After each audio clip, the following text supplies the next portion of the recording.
includes things like witness interviews, the scene itself, physical evidence, nature of injuries, that kind of thing. Is she back? I heard her pop in. There you go. Are you working now? She's muted herself. David, I understand that that is a rumor. Like I've said multiple times, what we have learned is that he was driven from the location where he was beat up allegedly back to the bunkhouse where he was staying. And it is at that point that 911 was called.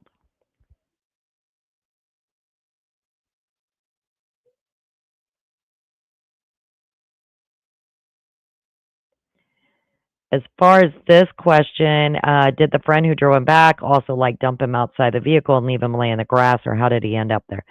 No, our understanding is when they got back, there was still kind of some little scuffling going on, a little argument, if you will. Troy was intoxicated. I don't know about the others. Um, he wanted to sleep outside, and that's not all that odd when somebody is very intoxicated. That's why in the wintertime, we find a lot of people die from hypothermia in the cold when they are severely intoxicated. So our understanding is he wanted to lay outside. He wanted to lay on his side. His friends kept telling him to lay on his back. He would not come in, so they said that, I say friends, and I mean coworkers. They told him they'd come back out and check on him. When they did come out, and we were given a time frame of 15 minutes, when they came back and checked on him, that's when they found him in worse condition, apparently. At that time, they called 911. Again, that is not from any verified law enforcement. That is just from usually when we speak to people, if we are told the same thing, 3 times or more in a row, we can pretty much give it quite a bit of credibility. So that is what we were told.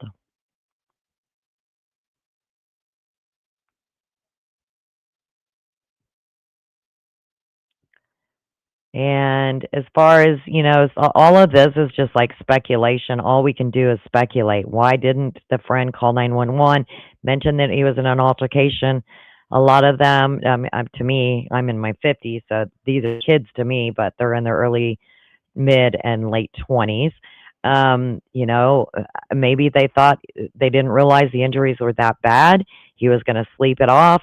Things would be better in the morning. He'd be a little banged up, but it was a drunken fight. We just don't know. We just don't know. So that's why I really don't like to speculate on things like that.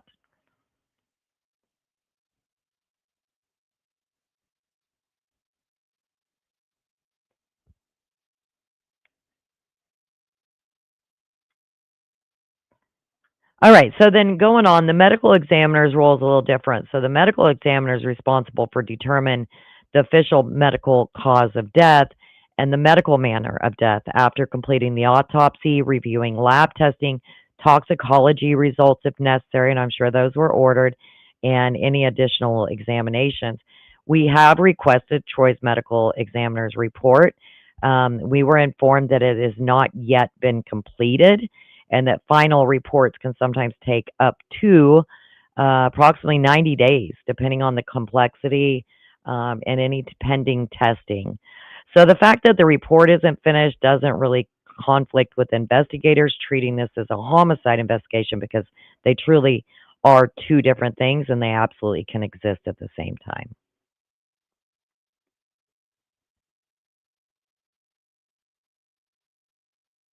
Right.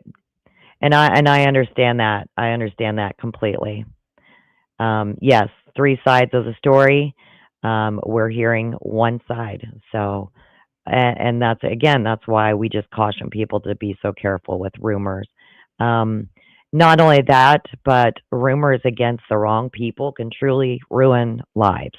And I sure hope none of us here are out to do that. There are no suspects yet that law enforcement has told us about. I'm sure if they're pursuing charges, I would assume law enforcement absolutely knows who they're talking to, right? Another question that we received concerned Troy's injuries. And while we don't really want to speculate beyond the publicly available information, multiple news reports did describe significant injuries that investigators considered consistent with a pretty bad altercation. And those reports, those reported injuries, are one of the reasons investigators have classified this as a homicide investigation. And we'll continue to avoid discussing anything that's not been publicly reported or officially released as far as his injuries. We know what the news stations have put out. I'm back. Yay. And Oh, yeah, Amy, God. people can be scared to talk, and especially true in a small area. We definitely had that same issue with the Kansas mom's case. Mhm. These were also very well-known people, or they were well-known people in the community there that a lot of people had worked with, and people were just afraid to come out and tell their truth. Eventually they did.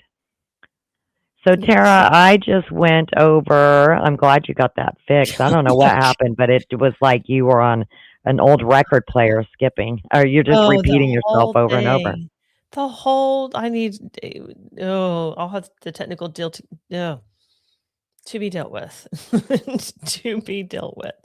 Where okay, so tell me what So fixed you have. I just did, we're not really trying to fill in blanks with speculation.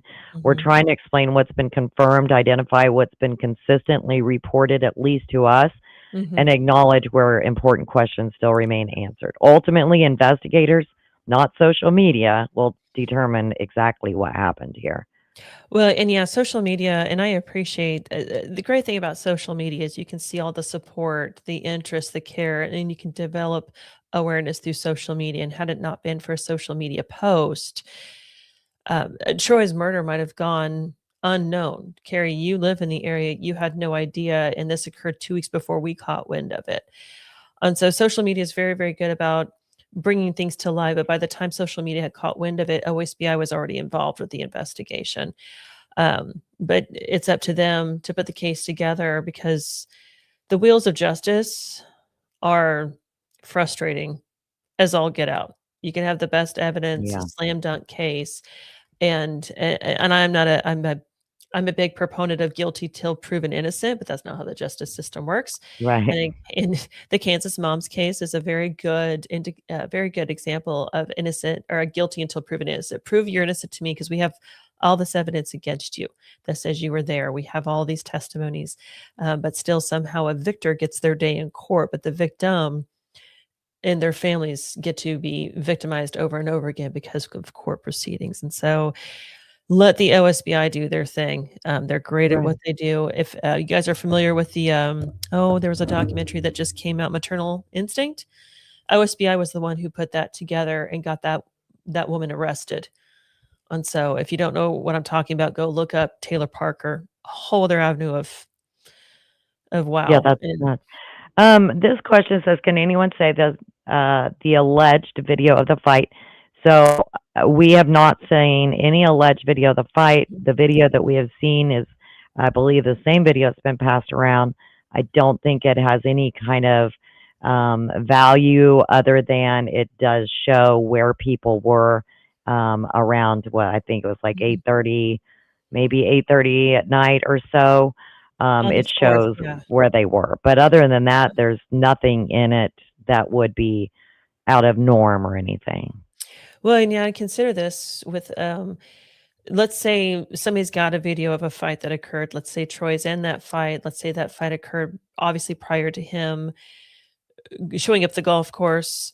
There's a few hours there to account for potentially.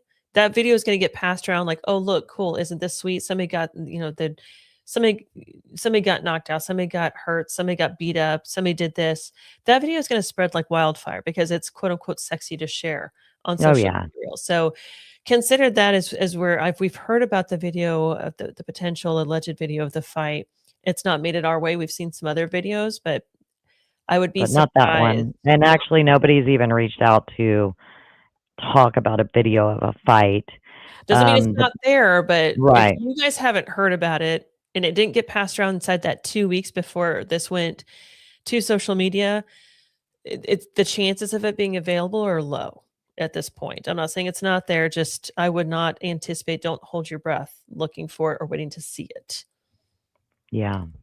So The golf course, I do believe, has cameras, but yeah. we don't have any. We don't have any reason to believe that the events occurred at the golf course or at the place that Mhm. he was staying. There's nothing that has led us to believe that at this point. That doesn't mean that that won't change. Right. The fight, which obviously was a very bad one, allegedly happened outside of town at a private residence. That's our understanding, and that's a very consistent report over and over and over. There's been zero reports that anything happened at the area that Troy was discovered at. And Nunya, so why do you say there's no way the 911 caller was the same person that drove him back? Like, how do you put that together?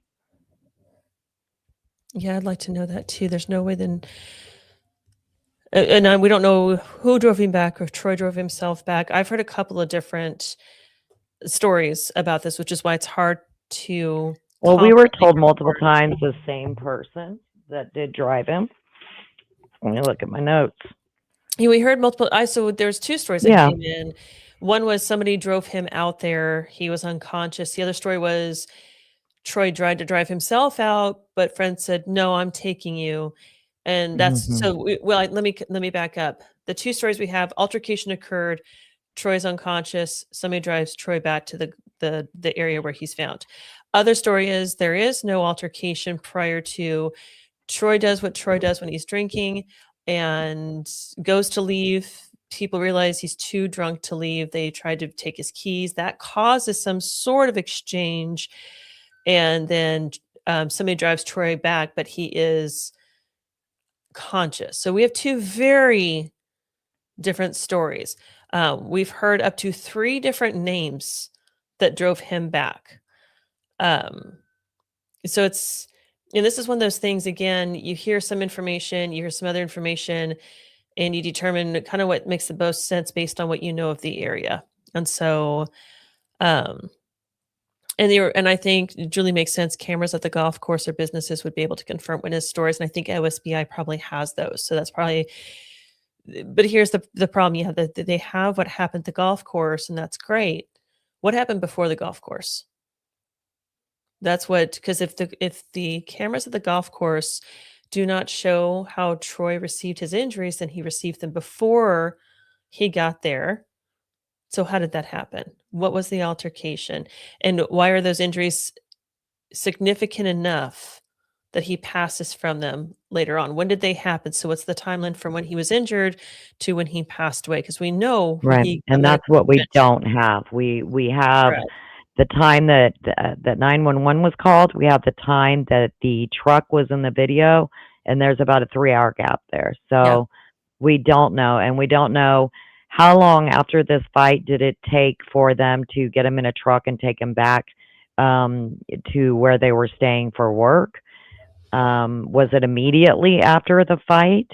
Was it 11:30 at night and they drove back and and he passed within like 30 minutes of leaving? We don't know those answers. We just don't. Right. And but I do have faith that some of those questions will get answered over the next coming weeks. I think they will be too. I think it's one of those things, right, where I don't know if you want to hop over to the next slide because Oh yeah. you've seen the question multiple times. If Troy's death is a homicide, where are the arrests? What is happening? And it's a fair question. Why have there been no arrests? And it's one that we receive over and over again. We're getting it in the chat right now, and it's a fair question. It's something we'd like to know. And I think it's worthwhile to spend a few minutes talking about it because, again, if you're going to arrest somebody, you better make sure it's the right person and it's for the right reasons. Because if you don't arrest the right person for the right reasons, you give you create a gap in a case that keeps it from going to trial and keeps justice from being served.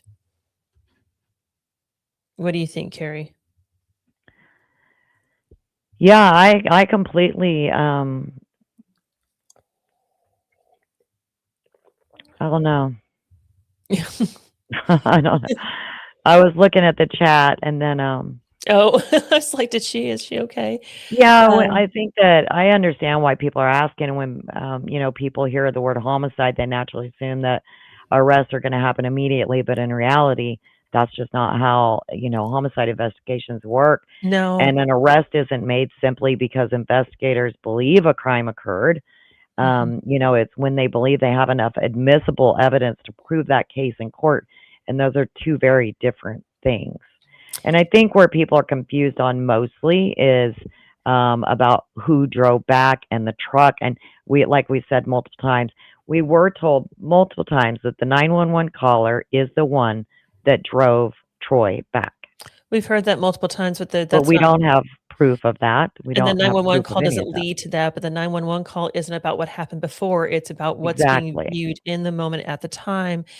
I want to presume the way to say this name is Nevaeh Fisher. Nevaeh, I think it is.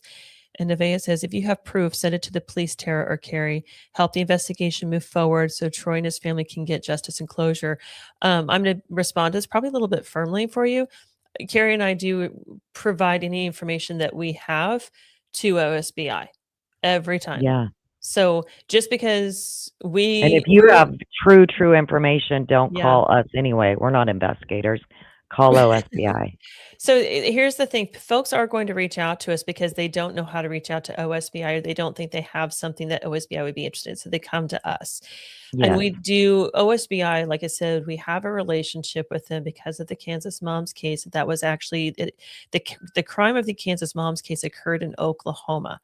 And so OSBI was directly involved from day one on that particular case.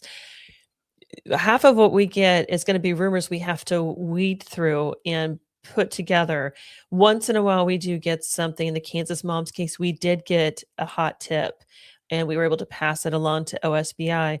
So I want to knock this out real quick that we get a lot of information, but it's already the same information that OSBI gets. They're not putting it out there publicly, and Exactly. we're putting together the same puzzle they are, but they have better access than what we do. And I have contacted OSBI. I have a contact, I have a direct link that I message and say, hey, just got this information. I can't tell you where I got it from, but if this helps, great. And I'll get a thanks, okay. And then they move on. And so we're not sitting here being cryptic because we have information we can't share or don't want to share. It's we don't know, but we've put together the best possible understanding we could to try and help the community through this position. We're not trying to solve it. I could facetiously say we all know who did it, but we can't put that out there and we can't prove it. We weren't Right. there that night, and it's very And, important for that distinction and to be Caitlin, made. we also, I have asked multiple people about Troy's truck. I don't have that answer. Yeah. His truck was here because we were, well, okay, I must say, I assume his truck was here. He had driven it here to work because the owner of the business he worked for took it back to Kansas, is Mhm. what I'm told. But that night, was he driving his truck? I don't know if if he had driven his truck to that private residence or whose vehicle they were in, that they would have driven home. And I think that it's confusing because there's just not much information. I think that's why it's confusing. The person who called 911 allegedly didn't know what happened to his face. The driver would have known, right? Or the person that called 911 just didn't reveal those details. Yeah. It's hard to say. Did the caller sound the same between the two calls to you, Carrie? Yeah, it thought was they the same did. caller. That's what I thought too.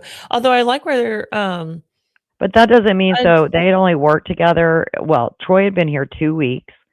Who knows how long? Let's see. Let me look at the caller. what's The go hold caller. what's going on with Macy in the chat? I'm seeing a lot of What's happening? So I'm seeing Macy saying, Well, I think rumor because everyone in town says, so I don't know. so Macy, We I don't don't know understand about your, his truck, period. So yeah, I I don't know about mean, his truck. Macy, I'm not sure I understand your comment in your mom has spoke to Troy after his death and his info told me everything how to go about it too. Oh, I'm not sure what that means. Um, and no, it's not this. No, yeah, Macy Stevens. I was just getting ready to say that's not the same Macy who brought this to light. Macy Stevens, I'm going to give her credit. If it wasn't for her post, that's how we found out about it. And yeah. Macy did a hell of a job making sure people saw that this was a thing in Medford. So thank you, Macy Stevens, for doing that. The other Macy in the chat, Macy Free. If you've got the information, Macy, great. We can, if you need a number to send that to SBI, we can give you the tip number. You can pass it to us. We'll pass it directly through to the team that's working on it.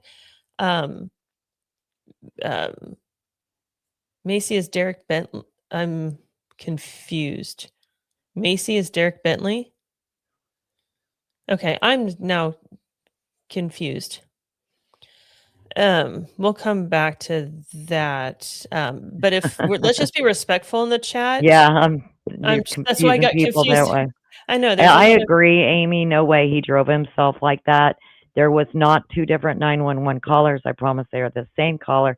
When he calls back the second time, he says, I just called.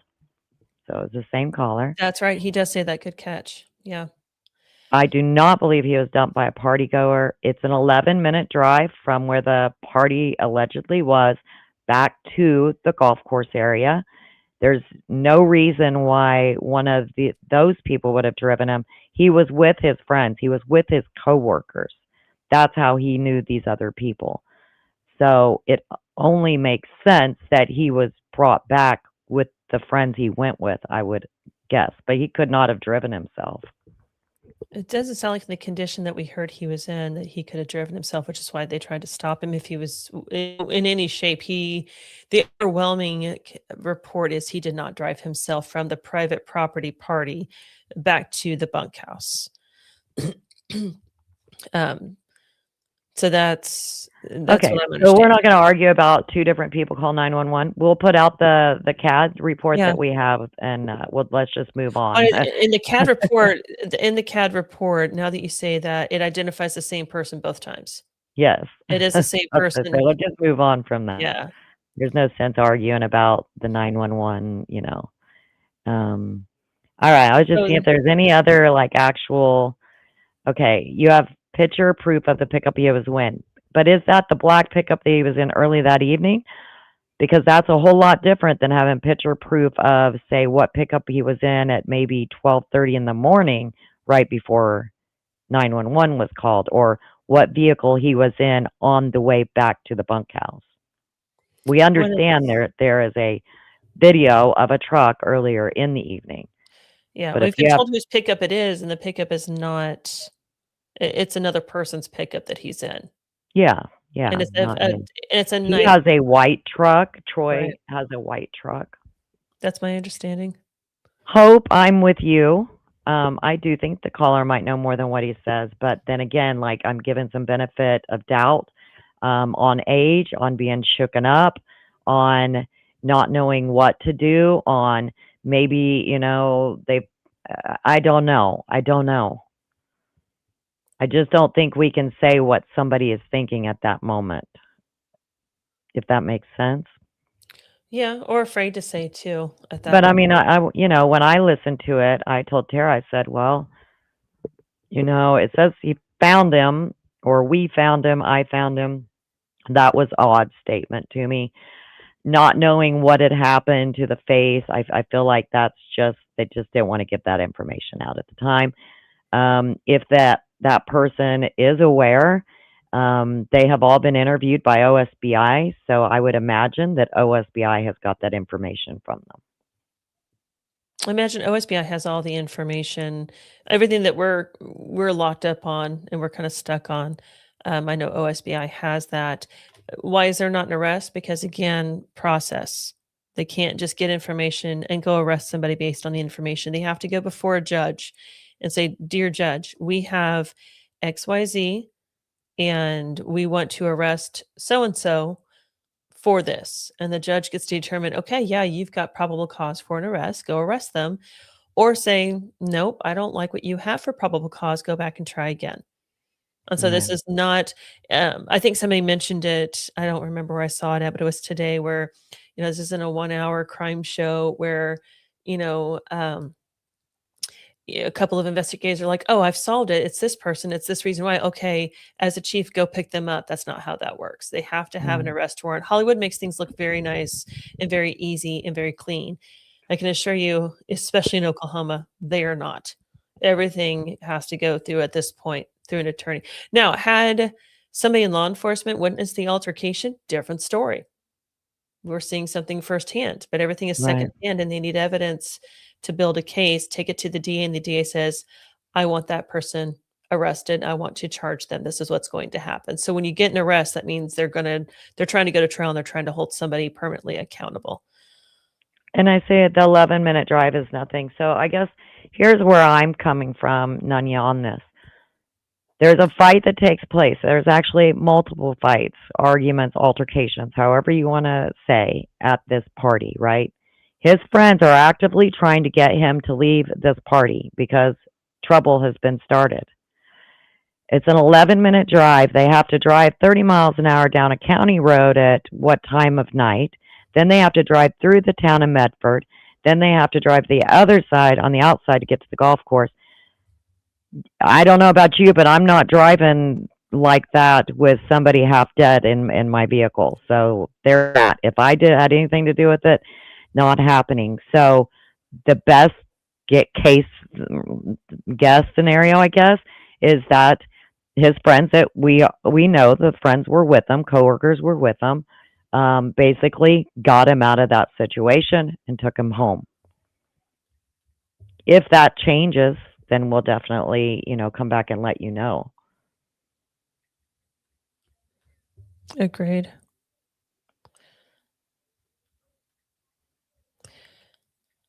Okay, I was getting some text messages about it. Yeah, I agree, Colleen. Like that very well could be scared to say something. And especially at first, and also maybe on a 911 call, like that might have been a lot of detail to go into, to tell everything that had just occurred. If everything happened at the party, I just don't know. We can't say what that caller was thinking or why they said what they did or didn't say what maybe we feel they should have. I just don't know. Well, and I see the chat says a nurse and a person at the fire department was witness to it. We don't know if that person was a witness. There are several reports that claim a person who happens to be a nurse and a member of the fire department there in Medford was present and or a responder. We don't know. We've not confirmed that yet. We have overwhelming reports, but those overwhelming reports are going in two different directions, and we're trying to verify that information. And so before we put that out there, we want to be careful. We're just not sure yet. It sounds convincing. I'll give you that. Right. The more people who come in with a story and they have no connection to the other one, it sounds convincing. Yeah. But, and I know people, it's easy for us on the hindsight who are not at a party, who are not drinking, who are not doing whatever to say, well, I would have done this. Hindsight is very easy to say, I would have. It's very different to say, I should have. Definitely. And there's a lot of people right now that are struggling with the events of that night, considering the outcome. And so it definitely need to have an open mind about not saying you have to accept it, not saying you have to embrace it, not saying you have to say, oh, that's okay. Having an open mind to understand what happened makes a difference. That's why OSBI does what they do. They go in with an open mind. That's why they take the rumors with a grain of salt and try to prove what they can. So yeah, they don't just ask themselves like, who do we think's responsible? They have to ask, can we prove it beyond a reasonable doubt? Yeah. They're not just going to come out here and file charges right away. They're not going to rush it. They're also most likely not going to come out and tell the public much of anything either. Not if it's going to hurt their case or their investigation. They don't want to show their cards. If they show their cards, then a person of interest could change their strategy to not get caught. Mhm. And Yeah. so, did you, But while I was having justice requires patience, and it really oh, does, and it's it very does. hard. And especially if you're in the middle of something like this, if you're a family, a good friend, it's very, very difficult for that waiting and to have patience because you want something done immediately. And Tara and I, we both totally understand that. We do. But just that doesn't mean that investigators aren't working. And what we have found is some of the busiest parts of an investigation happen when very little information is being released publicly. Yeah. So most likely, they're reviewing the evidence or interviewing witnesses, analyzing digital data, waiting on forensic testing, consulting with prosecutors, serving search warrants for phones, things like that. And, all of that work happens behind the scenes. Yep. Exactly. Let me answer a couple of things I see in the chat. I think 01 Miss Thing says, why did the person that was present during the fight get to ride in the ambulance? We can't confirm they did. I know who you're Right. speaking of. We all know who you're speaking of, so I'm not going to play dumb. We don't know that they did. We don't know that they rode in the ambulance. We don't know. I've heard that person, in fact, drove the ambulance. I heard that person was reprimanded and sent home upon responding because of drinking too much. So there's several stories out there. And so we cannot, I can confirm though, because I did some looking into the processes and how these things work with first responders. That person could have been in the ambulance, even though they're not part of the ambulance department for Medford. They're part of the fire. They're just because they might be a professional medical person, a medical professional, doesn't mean they're the right medical professional. So they don't get a free ride. It just depends on what's needed. And what I find interesting is that Miller Emergency had higher level training, higher level care training of individuals ready to go. Medford does not have the same level of individuals in care trained.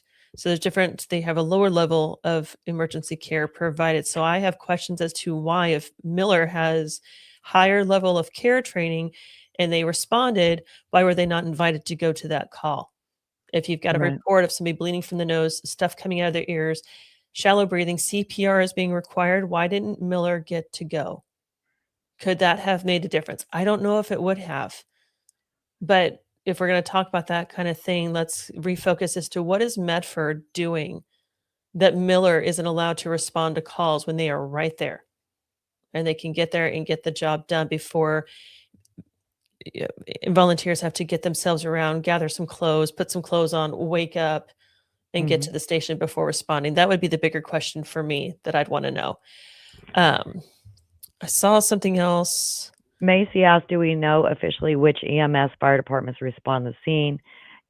So it was Medford Police Department, Medford EMS, and then the Sheriff's Department was called. Yes. Now, did you already cover how OSBI got into the case? No, I don't believe Okay. so.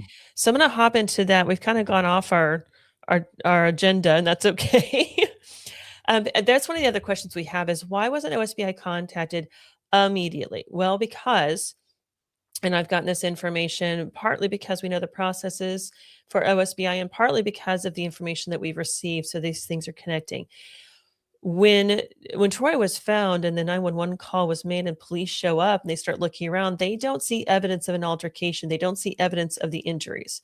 So this isn't making sense to them. So they have to start asking questions. You ask who's available. You can ask me who was available. You could ask Carrie who was available that night. We don't know who was immediately available where Troy was picked up by EMS. We don't know. So that means police get to play cat and mouse. They get to ask questions, and those questions lead to other questions, which leads to other people. So finally, after a couple, 3 days, they're asking questions, they're investigating. The coroner's office calls Medford police and says, we have a homicide on our hands. Medford police says, oh, okay, this is beyond our realm. We're calling OSBI. They call OSBI. OSBI says, we're happy to help. Have you talked to Grant County? Grant County responds with, we're cool. Go ahead and take it. We'll all help each other out. So I know there's a lot of talk of cover up and, a big family dynamics and big family politics in the town. But quite honestly, until they knew what they were dealing with, police hadn't seen. We haven't received reports that police had seen Troy to say, oh, that looks like something bad happened and this is a homicide. That's what the coroner is for. The police are supposed to look at the scene. And there was a great comment or a great question asked if maybe, if the truck, if vehicles have been gone through forensically. We don't know. I hope so. Right. But police don't just walk up on a scene where they see a guy that's injured and there's no evidence of an altercation. And the guys that are there with him are like, we don't know. Because that's what's reported on the 911 call. We don't know how they happened. We just found him like this. And so that's part of the process is the cops have to follow the procedure. Okay, well, if you don't know, who might know? Who are you guys with? We were with ABC. Cop goes and talks to ABC. ABC says, go talk to 123 and 12. So they have to do this round robin of give me where you were, give me what you were doing, give me what he was doing, tell me about this guy until coroner says, we have a homicide, and police are like, okay, we're outside of our league. And thankfully they did call OSBI in. They don't have to. They could have just tried to manage it on their own, working with Grant County, and they opted not to. They called in OSBI.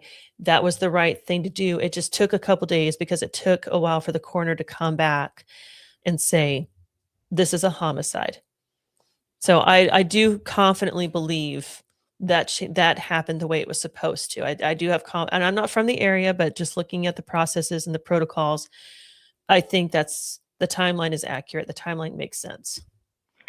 Do you want to go into anything about the altercations that we have been told? We can. We don't know. I think that's what's maybe confusing a lot of people is that we're withholding that part. But again, we cannot say with we don't 100% certainty. We can just say that multiple people close to the situation have told us the same thing. I agreed. Yeah, agreed. From what we know, there's a bunch of drinking going on that day. That's not unusual. I don't fault anybody for that. There's two stories. One says the altercation occurred between a resident of Medford at their property due to some, we'll call it a disagreement, we'll call it a misalignment, call it what you want, because we don't know. But it sounds like it involved a woman, and one thing leads to another, and Troy's getting assaulted, and to the point where he is no longer able to fight back, manage himself, fight back. Thank you. And we've heard that he was knocked unconscious, and we heard that he was loaded into the truck there was like a fight over keys. There was a few things. We've heard allegedly a gun was waved around. I mean, so that's maybe when I say multiple altercations, I think that's what I'm talking about. There's all kinds of stories out there about it was a fight over a girl, or Troy hit a girl, or Troy was just drunk and doing what drunk Troy does, and Troy wanted to drive home, and so somebody took his keys and he hit somebody. So we've heard everything from a knockout drug or just a brawl, essentially a brawl between two guys, to a simple oops, I accidentally hit somebody. Right. The one thing we have not been told, despite all the rumors, is that there was some flirting going on with a wife. That's not any part of any story that we have been told.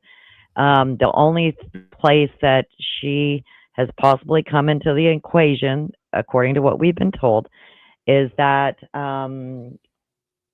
Troy supposedly was waving a gun around. He put it back. He apologized for it. He apologized multiple times, numerous times. And then one of his friends took his keys. When the friend took his keys from him, Troy punched the friend. Then supposedly, we're not sure, he might have hit a woman accidentally in the process of hitting the friend over the fight over the keys. We don't know. And at that point, somebody else jumped in and began beating him up. Yeah, so it's the comments, the stories that went around about the potential hit to the woman was not an intentional hit. That was one thing that was made very, very clear by everybody included, is that it was, if this is the true case, if this is what happened, Troy was trying to hit a guy or exchange blows or do something to a guy who had his keys. And in an effort to stop that exchange, the woman was hit or hurt or involved or whatever. We don't know. We don't have a solid understanding of that. And that's when her husband got upset and took matters into his own hands, which supposedly resulted in Troy's injuries. That Right. he was already too, from what everybody has reported that was there, that has talked to other people, he was too drunk to drive. Okay, big deal. That's not Hmm. a crime. They were trying to prevent him from driving home. Um, Yeah, and we're and told his coworkers, they kind of jumped in, like, friends do. They jumped in. They tried to, get everything to stop, get Troy into the truck, and get him out of the situation. That's why I say yes. I do believe that the person that called 911. I've also been told that that was the person that drove him home. There might have been other people in the vehicle that I don't know. that's a good point. I haven't heard that, or I didn't even think to ask that. And so we've heard we've heard three different individuals could have driven Troy back to the golf course. Three completely different. One report was just a single report of a person's name, so that one doesn't seem to make sense as much. Right. We both heard multiple reports of the other two individuals, both male.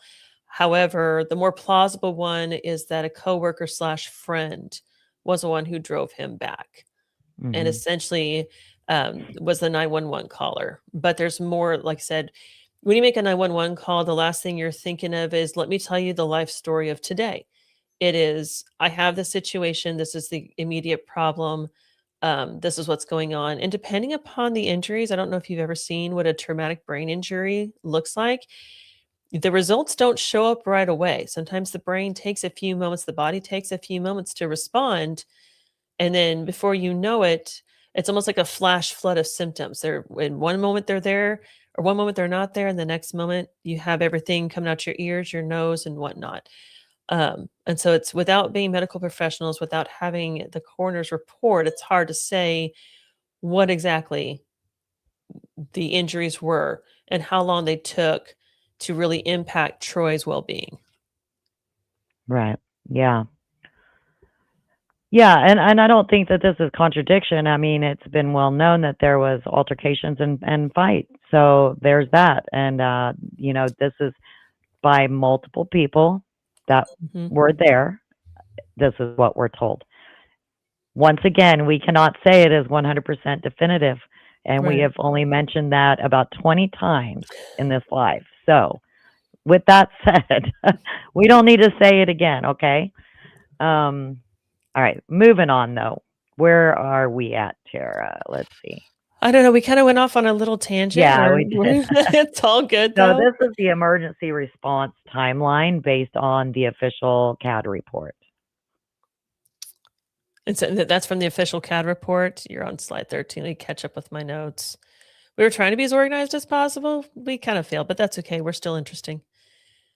Let me scroll back up here. Yeah, I mean, really, the only confirmed facts are that OSBI continues to lead this homicide investigation. Mhm. As of today, the investigation remains active. No arrests have been made. As we discussed earlier, the ME's final report has not yet completed. Those are all confirmed facts. Mhm. We've also spoke with some of Troy's family and close friends throughout our coverage. Like everyone else, they're waiting for answers. They've Yes. been incredibly patient while investigators continue their work. And we know this has been an incredibly difficult time for them. But there's also several things we just simply don't know yet. So Right. we don't know whether additional forensic testing is underway. We don't know whether investigators are continuing to interview witnesses. We don't know what evidence investigators are reviewing behind the scenes. And we don't know when or if the case will be presented to prosecutors for possible criminal charges. Those are all questions that remain unanswered publicly. Well, I'll add this, just because you brought up the DA. and I don't think it's in our notes here tonight. Um, we do know the DA is involved somehow. We've heard that to a point because to get the 911 call, you have to go through a process, and it took a moment because the DA needed to do some talking about it. We don't know what that was, but the DA has his eye on this, and we do know that certain individuals have retained legal representation. So there's the legal stuff is starting to come through and around somehow. We just don't know what they're circling about on yet. If that makes sense. It probably Right. sounds very cryptic. But somebody did ask about the time frames earlier. So there are Mhm. the time frames. The 911 call received at 12:52. EMS and fire were dispatched at 12:54. Police at 12:54. EMS arrived, 6 minutes later? Fire department right about 6 minutes later, and police about 7 minutes later. Then there was about a 15-minute span before transport began, and then he arrived at the hospital at 1:48 in the morning. Right. Hold on a second. So rumors about the family. So no rumors about the family. You won't even mention any hair stay there, but you'll mention here, say about Troy pulling a gun or possibly hitting a woman. No, I understand that this is Derek, you've been kind emotional. of in here causing problems from the get-go. I'm just going to be honest with you. And what I said is that we were told that a gun was waved. He immediately apologized, put it away.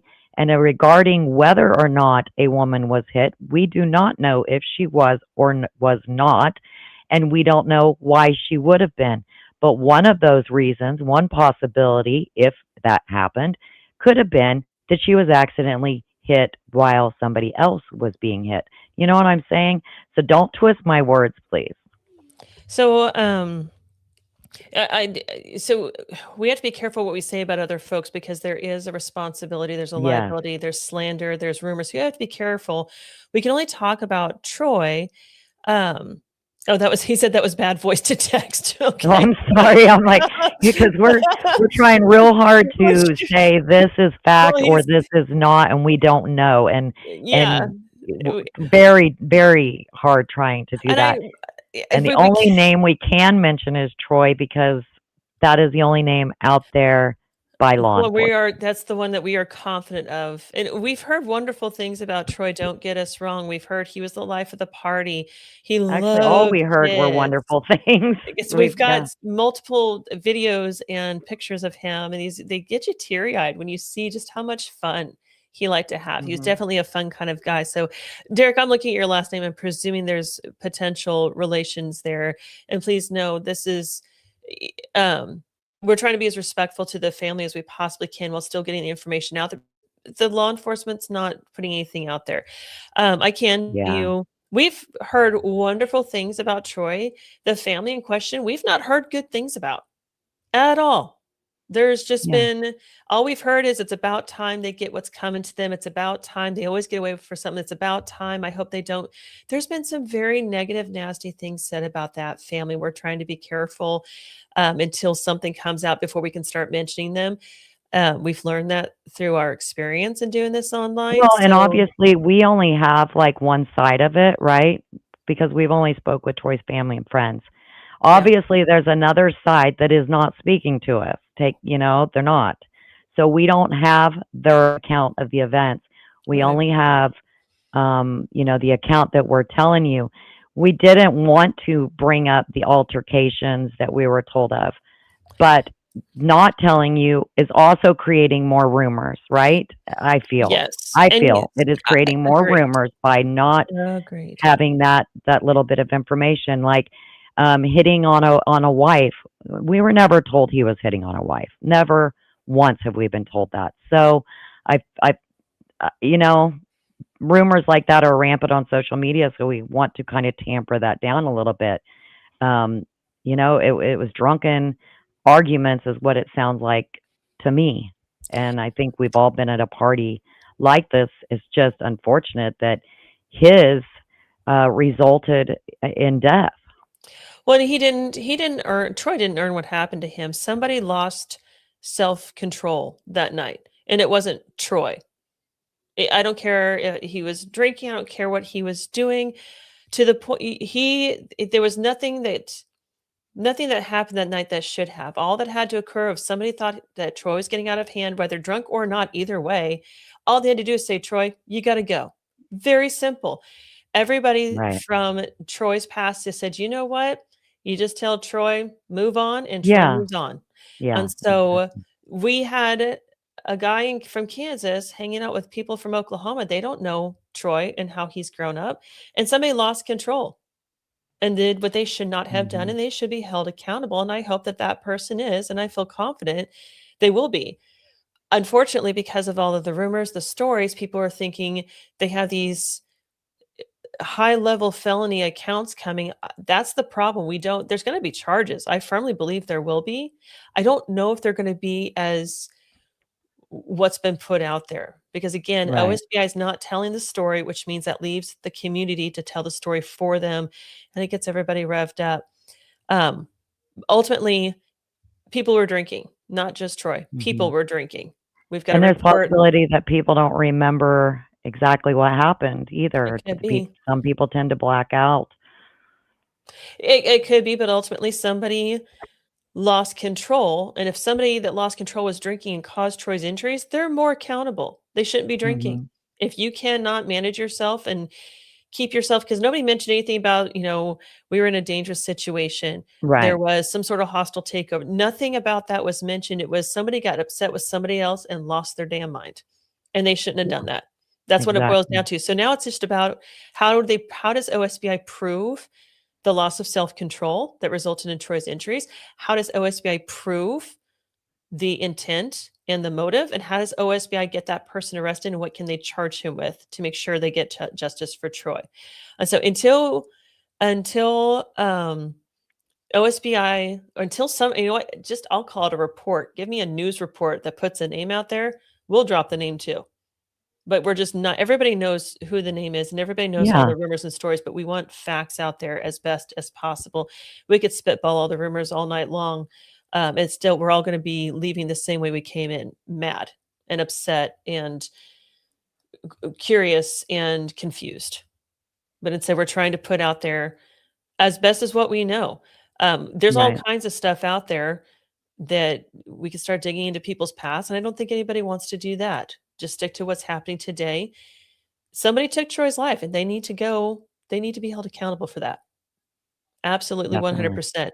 And the more we humanize Troy, the more the awareness is going to spread. We all do the same thing Troy does. We all have a good time, but somebody went overboard. Right. And the Tanner, we absolutely agree with that. Somebody did lose control and caused his injuries. And whether there was drinking, no drinking, it doesn't matter. There's a price to pay for that. And we do have faith that OSBI is actively working on this case. We truly do. Doesn't Oklahoma still have the books hanging, just hanging? I don't know that Oklahoma does hangings anymore. I'm pretty sure they do lethal injection. And Riley, I would disagree. We've not spitballed tonight. We've offered No. several facts tonight. I don't know how long you've been We were asked listening. about 10 times about altercations, so we decided maybe we would tell you guys a few of them. What Again, we the heard. altercations we were told were not by the other family, they were by friends of Troy's or coworkers of Troy's, okay? So it's not the other party to this trying to feed us information. We haven't spoken to any of them. This is a one-sided story right now, and we've tried to say that repeatedly. Yeah. If we don't have the answers, we're trying to dispel what we can of rumors and try to put things out there. I think I saw something in the chat. I saw a couple times. Did Troy, in fact, have a gun? We don't know. We've just heard a No. couple of reports that said he did. I don't know if he carried. His family never mentioned anything about, like, Mm-mm. that's not something, that's not part of his personality, right? So that's not something somebody's gonna say, I'm a family member. He carried. He may have been. I don't think it's wrong if he did carry. He was, And what we were told was that he put it right back and said, "I'm sorry." So it's like, that is not what we understand, is not what caused the fight to actually break out. How it was explained to us was more so over keys being taken from him. And then it got other people involved. So But yeah, and it's again, yeah, Jay, people wanted to hear the hearsay. We're telling you what people have reported to us, and it's a lot. There's a lot of stories. There's a ton of stories out there. The most consistent one is that there was drinking. They were at the private property there outside of Medford, and um, there was just typical drinking party stuff. Troy went to leave, and somebody's like, you probably shouldn't leave, buddy. Probably not a good idea." mhm. And Troy's like, "No, I can go. It's fine. It's cool." And that went back and forth, and there was a tussle over the keys, whatever that means. I don't know. I don't know what Troy does when he's stubborn, if he's a stubborn type or not. One person got hit, one person got accidentally hit. Somebody got mad about that, ultimately somebody lost their temper and beat up Troy. That much we can Right. almost confidently speculate, because that's the overwhelming thing, is regardless of what Troy did, somebody hurt him. That we know, because that's the overwhelming thing that comes through all the time. And so that's the person that's and I can also say that person's story doesn't match anybody else's. Right. From what we understand, the individuals that OSBI has interviewed that night at the party, all stories match up except for the one. And so there's you're going to hear all the stories. We try to put out there what we can, but ultimately somebody did hurt him, and that's the person that needs to be held responsible. But I like whether he carried or not. Yeah, we Maybe he don't had. know. I don't know if he even had his own gun, or somebody else pulled out a gun and showed him. And he's like, "Hey, look at this." I don't know. Right. That's the thing. And it's not, even if there was, it's not the point of what's happening. It's not like there was no reports that he pointed it at somebody. There was no reports that No. he threatened somebody. Somebody said he had a gun that he was just waving around. Okay, cool. Whatever. Not the first time I've heard somebody doing that. It doesn't interest me. Shouldn't Right. interest anybody else. What interests me Eh, is somebody lost his temper and hurt Troy. yeah. So, there's a Troy Asper in the chat. It says, and if he had friends there, why didn't they try to stop it? We've had, Well, we're told that they did. We're yeah, told they did try to stop it. there's been reports that between the stories you look at, the friends tried to stop it. The wife tried to stop it. That's how she supposedly got hit. And I've heard over and over, there's no way Troy would ever touch a Correct. woman. So, and I've given some of the stuff I've seen, the pictures and the cool videos. I'm inclined to believe that. So I don't. There's just talk that friends did try to stop it. So, but I've heard that these parties are always out at this property. They're very well known. So I don't know what happens at these things. So that's another thing that would be interesting to me, is to understand what other dynamics of these kind of parties that occur at this property. These people are known for this, apparently. That's another hearsay. Yeah, and it's also our understanding that Troy highly possibly had never been to that property before. He did know one of the people that lived there and had kind of been hanging out, but that not quite sure if he had been at the property before. This could have been his Yeah. first time. Yeah, I'd heard that several times too. And so I don't know, it sucks because you got a guy that's been on the job for a very short time. He's away from home. He's trying to be cool, and somebody's being an idiot. And to me, this is not on Troy at all, no matter what. So I don't know. Crime scene never secured at either location. The party, the place was dumped. Nunya, I would be inclined to believe that, just because they didn't know they were dealing with a crime scene at the time. Mm-hmm. I would be very inclined to believe. Yeah, and I don't know how much, if this happened at the other location like we believe it did, then how much of an actual crime scene would there truly be? I know somebody that got a TBI from being hit in the back of the head, and there was not blood everywhere. So I don't know about that. I don't know. I guess what I'm saying is I don't know if there would be much of a crime scene there at the bunkhouse area, the golf course area. Yeah. hold on a second. I'm keeping house. I appreciate some of the the orneriness with the messages in the chat, but we're still not going to do that. I was like, what is going on over there? And I put it together. I'm like, oh, that's cute. I appreciate the effort. But again, we have to be careful on this channel. So just so you know, the reason we have to be so careful on the channel is because we can be held liable for what you guys say in the chat. Absolutely. And so that's why we put it out there over and over again. Please be respectful. Please mind the manners. Please mind the rules. And when we put the rules down, we have to manage them, because it's not you guys that get held responsible on media areas like this. It's us. And so we're just, once the name is out there, we'll be more than happy. Just, you guys will know it before we do, probably, because this is your Right. community. Let's be fair and honest about that. But once it's out there, then it can go into the chat. But until then, we just have to be careful. Yeah, And that's so- what my understanding is as well, that his friends knew the property owners and family. Correct. That's, yeah. I think the friends, those co-workers, I think they were referred to as the Dig Right Boys, if I'm understanding correctly. They had been employed longer than what Troy had been employed. So they had a different kind of comfort zone with the area. See, Amy says the gun is hearsay. Flirting with the female is hearsay too. The truth will hopefully. Absolutely, Amy. Truth is going to come out.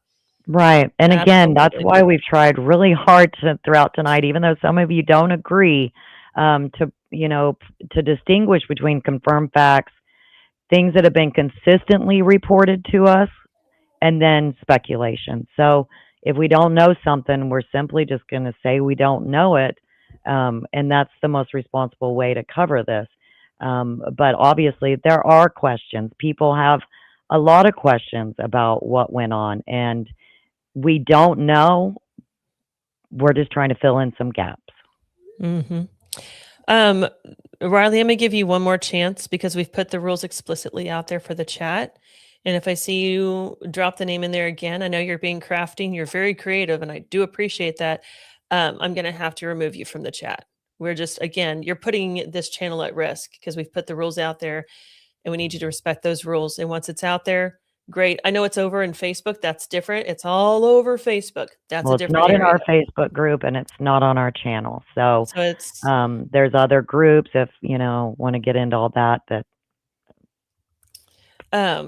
What I'd like to see in the chat is there's a lot of negativity in there, and I would rather see, because at some point we've got a little montage we put together from these really cool videos and photos that loved ones of Troy have put together. So if you guys will put, if you knew Troy, I'd love to see some memories shared in the chat about Troy. I think that's important. At this point in time, I think it'd be really cool to see. I've heard a lot of very cool things about him. I'd like to see those in the chat, and just to kind of shift the the mood for everybody right now, because we're coming up on 2 hours, and that's I do want to go over the CAD report real quick. Okay. I don't have it pulled up, but I like to just kind of summarize it. And then, like I said, we do have that that we can offer, but Tara will probably post that on her channel, I imagine. But the CAD report shows the initial 911 call was received at 12:52:02 a.m. on June 5th. The event was entered as a report of an unresponsive, not breathing individual. The dispatch comments also note an unconscious 28-year-old male with shallow breathing, blood coming from his nose, and that CPR had already been started. One thing that's important to understand is that these notes reflect information that were being reported to the dispatcher in real time. So they only document what the caller was telling emergency dispatch. But according to that CAD report, the caller was a friend and coworker of Troy's. Based on the information we've consistently received from multiple sources, this is the same friend and coworker who reportedly drove Troy back to the crew lodging earlier that evening. And again, investigators have not publicly confirmed really any details leading up to that moment. So we're really careful to distinguish between what's been reported and what the CAD itself documents.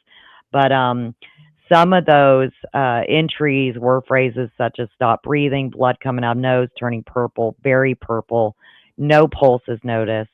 RP, the reporting person, is doing CPR.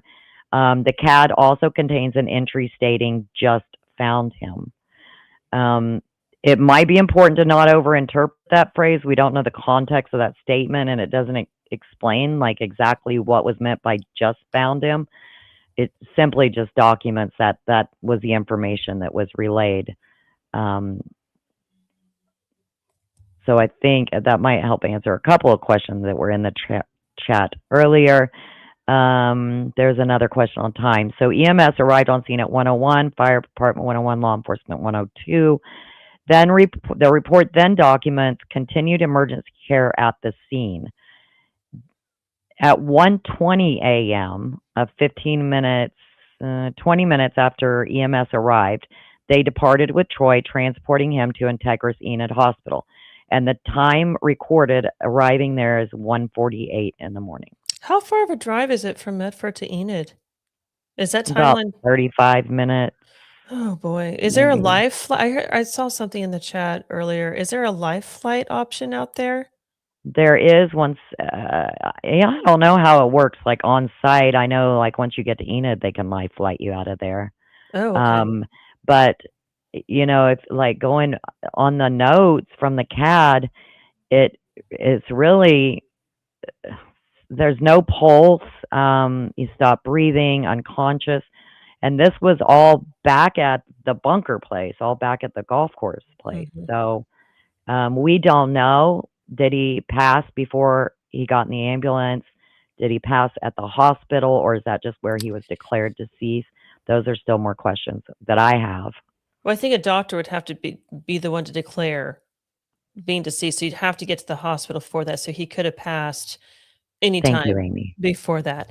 And I know I think I saw in the chat too. I had seen, I'd heard a report, a couple of reports that said that because there was comments about quote unquote body dumping, that the injuries were such.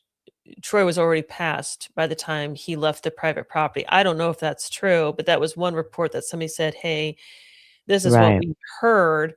And that it doesn't necessarily line up with anything, but it would be interesting to know, um, did the CPR that the RP is from the CAD report is reporting party.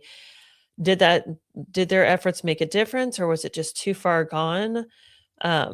I don't have enough medical background to understand. It was dire straits, undoubtedly, Right. and Our understanding is that they were all interviewed by OSBI, is what we've been told. yeah. There were Um, 2 phone calls to 911. We played both of those. They were kind of one right after the other. yeah. They were by the same person. Those will be posted on this channel after the live. We'll add those later on. And then yes, there's a Wow, comment. Patrick. Can we show the CAD report? We'll put that on Facebook, and we'll post that Right. later on. So everybody has Exactly. Dusty said if it's internal bleeding, you're not always going to see it, and that goes back yeah. to what I was trying to say about a crime scene. At where he was found, there potentially might not have been much of one at all, because of the internal bleeding. Like I said, I saw somebody get knocked out and get a TBI as well, multiple brain bleeds, and the only blood I saw was from the nose and a little from the mouth. So nothing from the head where they were hit, nowhere else. So that's why I answered that question the way I did. Yeah. Yeah. I don't know. It's a lot. It's a lot of emotion. It's a lot of information. Um, I wish there was some- Yes, they have spoken to OSBI. Now, we have not spoken with every single employee that worked with him, but we are told that they all did speak with OSBI. We don't know what they told OSBI. We're right. not privy to that kind of information, and they could lie to us anyway. So, I mean, Wouldn't be the first time. Well, and from what we understand, I know there's been reports out there that the quote unquote Kansas boys were involved, or it was only the only people involved were those from Kansas. And Right. we know that's not the case. So we know that there's local parties that are involved for certain. So it would be great to see a press release come out It would. and It start dispelling sometimes, things. and I understand some investigations, they withhold a whole lot of information, and that's for Mhm. good reason. Some are more forthcoming with information. I don't know. I don't know how this will play out. I truly don't. I hope for the family's sake, that, but I also don't want it rushed either. So, No, I don't want it rushed. I think, and I'll put my opinion out there based on what we know so far, and this will change as information becomes available. I think there is going to be a charge or two coming out. So I think the DA's office is involved. I don't think the charges are going to be my fear. I don't know if it's a fear. I'm curious if the charges are going to be what we all think they're going to be. I'm trying to keep an yes, open Misha, we did. mind. I'm trying to keep an open mind as to what charges come through. That way I'm not disappointed. That way I'm not too excited. Um, I know that sounds exciting in terms of getting justice for Troy because he certainly deserves it. So I'm definitely keeping my mind open, but I'm curious if it's going to go down the way I think it will, which I don't know if the charges are going to be as extreme as what we all want them to be. Right. Yeah, and I'm kind of there with Tara on that as well. Yeah. Um, so making an issue, Bryce making an issue about me. So there was a whole lot of empty space in those 911 phone calls, the two of them. There was a lot of empty space where he's given CPR, there's nothing being said, things like that. So I went and cut those parts out so we didn't have to sit and listen to silence, if that's okay. Yeah. But that's all that's been cut out of it. I asked her the same question when I heard the call. I'm like, is this weird that he only did 7 when he was told 30? She's like, no, I cut it down so we didn't have 20 minutes. Like, okay. So like she said, she edited out the parts that are silent, or we'd be sitting there with nothing to say. So, but I'm glad you're catching that and you're listening. That's a good thing. So I don't know. I'm curious. We're going to keep following the case. We'll keep taking information. I've got several comments that have come through my phone privately. And if you have information, I mean, do share it with OSBI.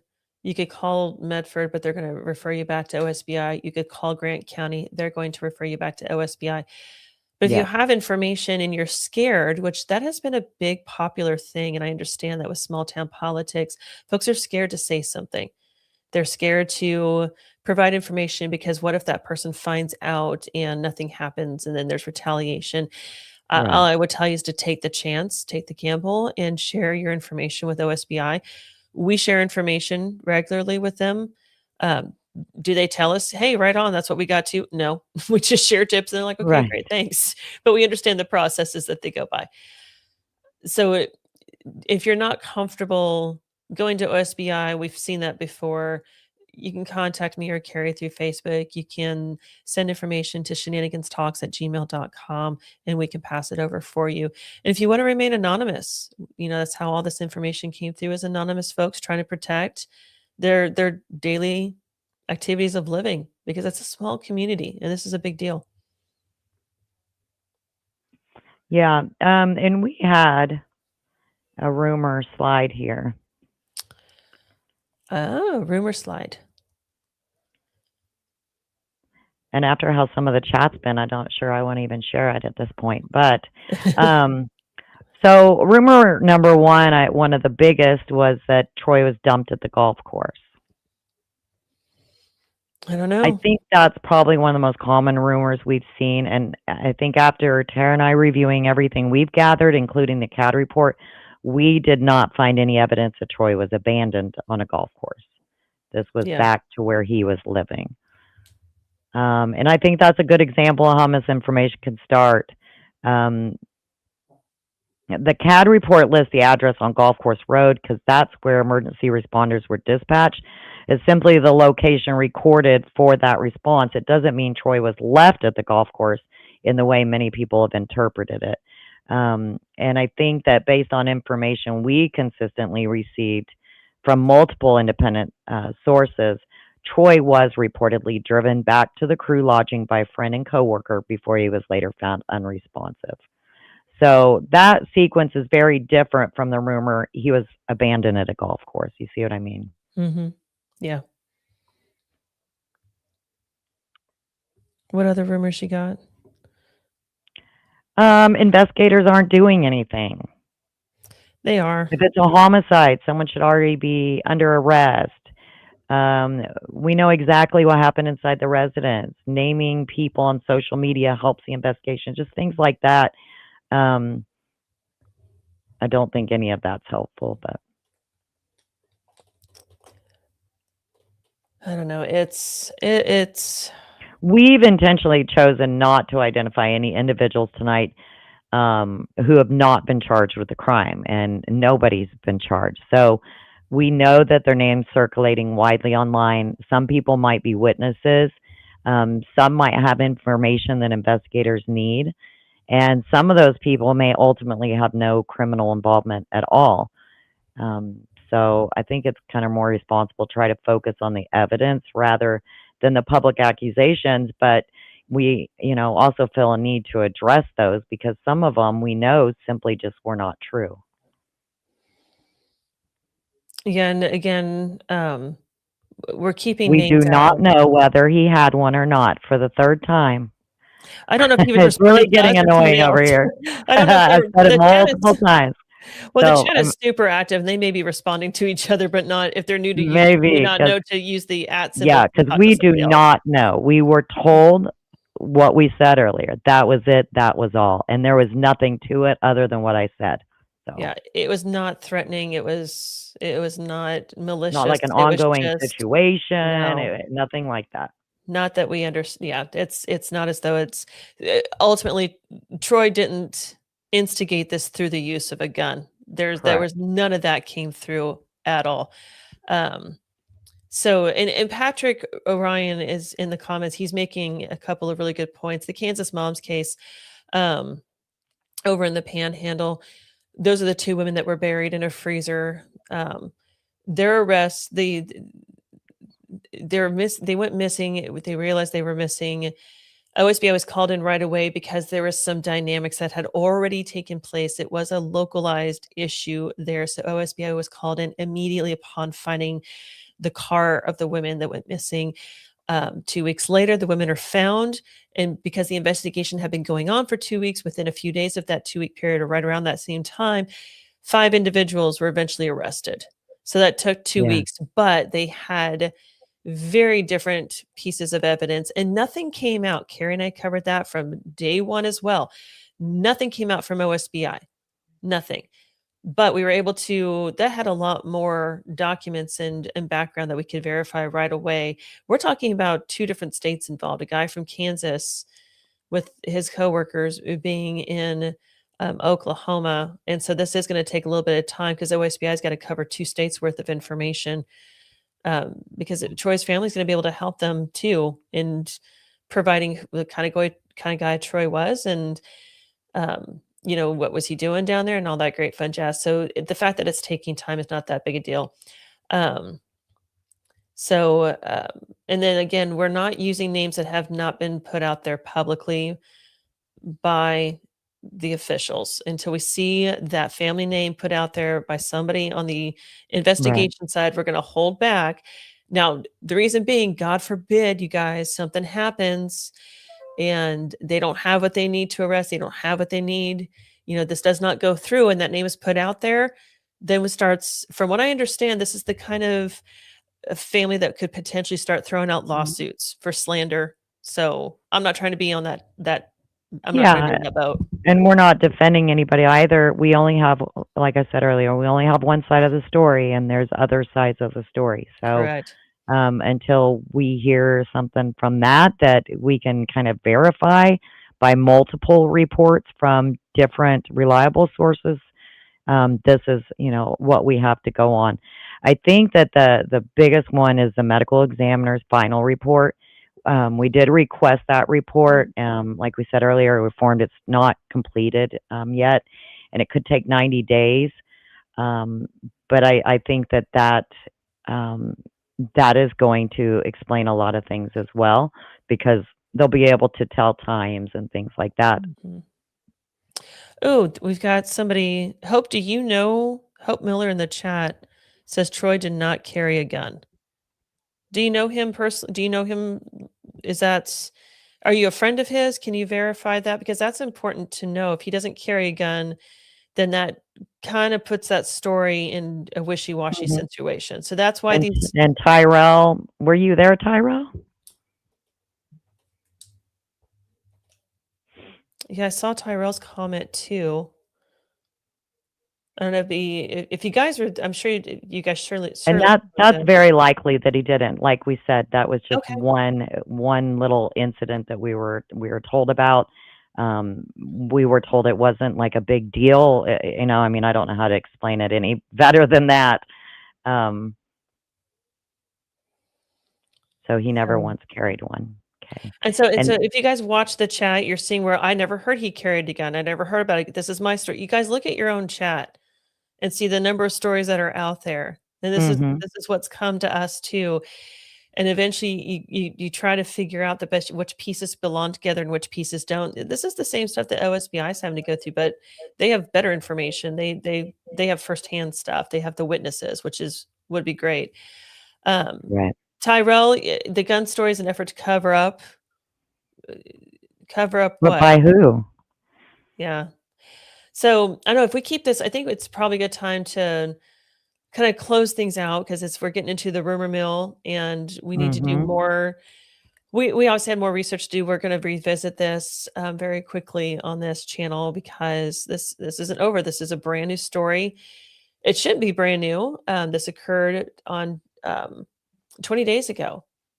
And it's just now, only for the last couple weeks has it gotten the attention that it should have Right. had from the. And it's also very possible that investigators have the information, and they just intentionally chosen not to release it. So, and that's very common. No doubt they have everything that we've been told, plus a whole lot more. And yeah, if investigators release details too early, it can affect witness interviews and compromise evidence or future court proceedings. So we will wait for additional information. We'll continue requesting the public records, verifying information, and then if there are any legitimate developments, we'll bring them to you guys. Agreed. And then, yeah, we'd really like to thank everyone who's helped us along the way. Yeah. All of the people have reached out with information, photographs, questions, and even corrections. We appreciate that. Those conversations really helped us better understand what was going on. But we've also worked hard to verify information before Yeah. presenting it tonight. We appreciate everyone who's been patient with us as we've done that. And then I think there's just one final thing we want to talk about before we close tonight, and that isn't about the investigation. It's about Troy. Mm-hmm. So before we end tonight, we'd like to do something just a little bit different. We spent the evening talking about timelines, records, investigation, unfortunately, rumors. But Troy was much more than a case file. He was a son, a dad, a brother, a friend, a coworker, and someone who is deeply loved. And if any of Troy's family members or friends are watching and would like to share a memory or a few words about him, we'd be honored to give you that opportunity. But as we close tonight, we just like to remember why we're here. It isn't about social media or rumors. It isn't about who can be first. It's about a young man whose life ended far too soon. And he was building a life. He left home to work. His family expected him to come home. Instead, they're now living with questions that no family should ever have to face. Indeed. Shouldn't have happened. So, do you want to play that video real quick, Tara? I think. Yeah. Do you have it? I do. Let me see. I try to remember. Yeah, you pull it up. I thought I had it.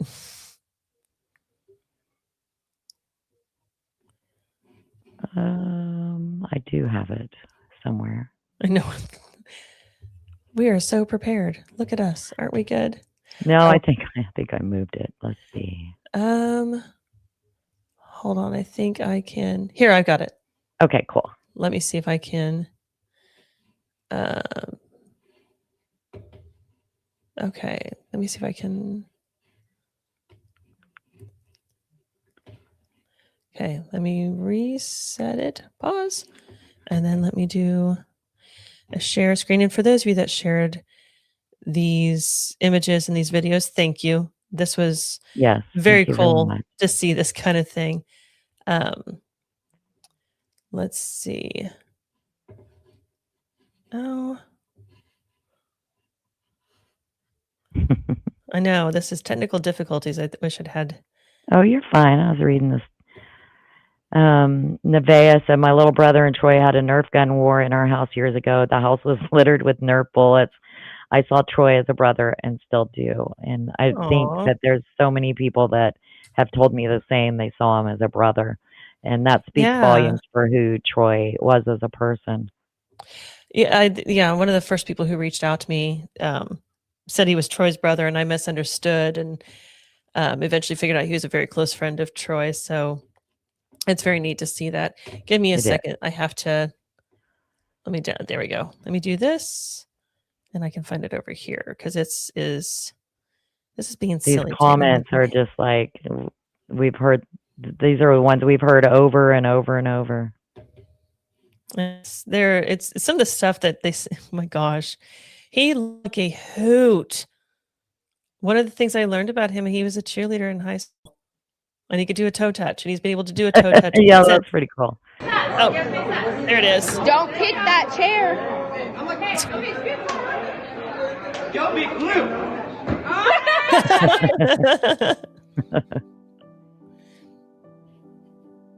So he also played football, it looked like.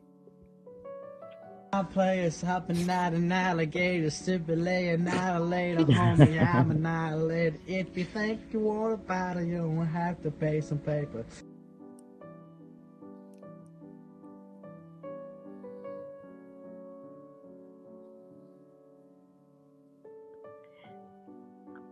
Look like he'd be a lot of fun to hang out with for sure. He's got a great smile. Very good. Yeah, An looks like he's infectious gonna smile. an infectious smile. Yeah. Baby, I just wanna show. Too cute. Thank you to those that sent in those videos and photos. And Yes. after I put that together, I saw so many more in the group. So I love that, and we can use those for the next time. This time we didn't have very many photos. So yeah, thank you for sending those in. We enjoyed that. Yes, thank you. It was very heartwarming to see that. Very cool. All right. Well, I think for now that's kind of a wrap.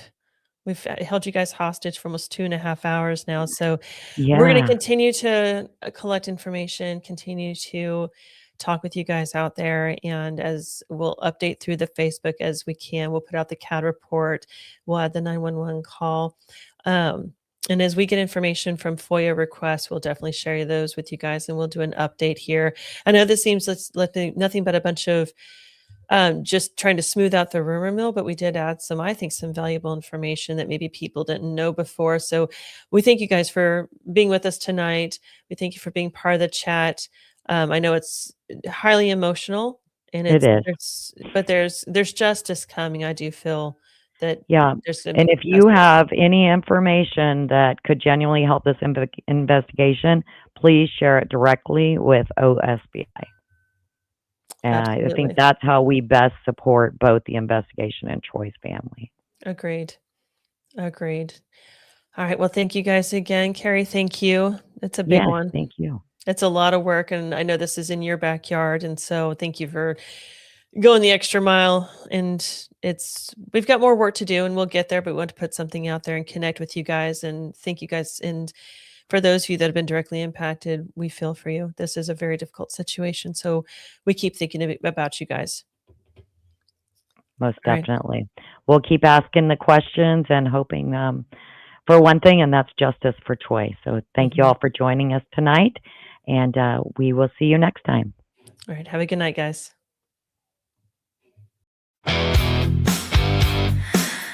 Every story has a version you've heard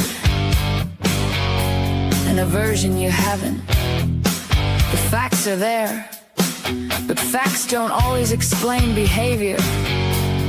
And behavior is where the truth starts to surface.